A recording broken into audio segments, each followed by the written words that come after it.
Bonjour, je m'appelle Kevin. Bonjour, Kevin.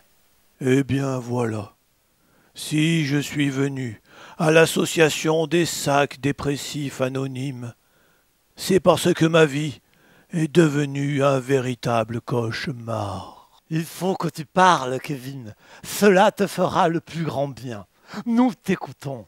D'accord, il y a quelques années en arrière, j'étais heureux.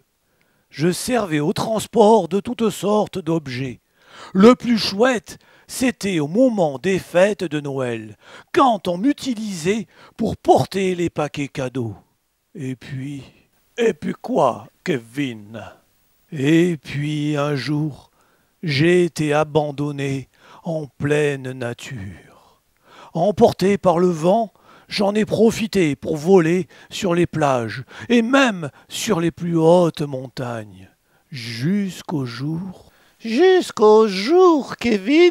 jusqu'au jour où j'ai rencontré sur ma route une pauvre tortue marine qui venait d'avaler un sac plastique. Oh, je ne m'inquiétais pas pour le sac, car je savais que même à l'intérieur de l'estomac de cette tortue, il pouvait continuer à vivre plus de 400 ans. Cette pauvre tortue était en train de s'étouffer devant moi et je ne pouvais rien faire pour la sauver. Plus loin, il y avait une petite fille qui pleurait, qui pleurait. Elle disait à sa maman que sa tortue avait confondu le sac plastique avec sa nourriture préférée, les méduses. La petite fille pleurait, pleurait. Elle disait qu'à cause de nous, les sacs, jamais, jamais elle ne connaîtrait le bonheur de nager en compagnie de ses amis tortues. D'admirer leur majestueux ballet aquatique au cœur des courants marins. Ce jour-là, j'ai compris.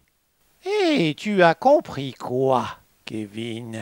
J'ai compris que je ne voulais pas devenir un étouffeur professionnel de tortues ou de toute autre espèce animale.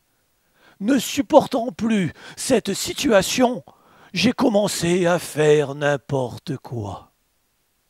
Jusqu'au jour où d'autres sacs m'ont conseillé de venir aux réunions des sacs plastiques dépressifs anonymes.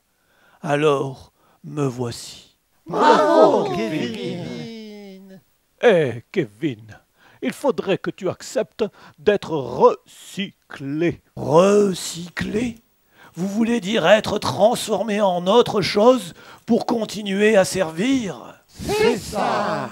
D'accord, mais pas en rouleau de papier toilette.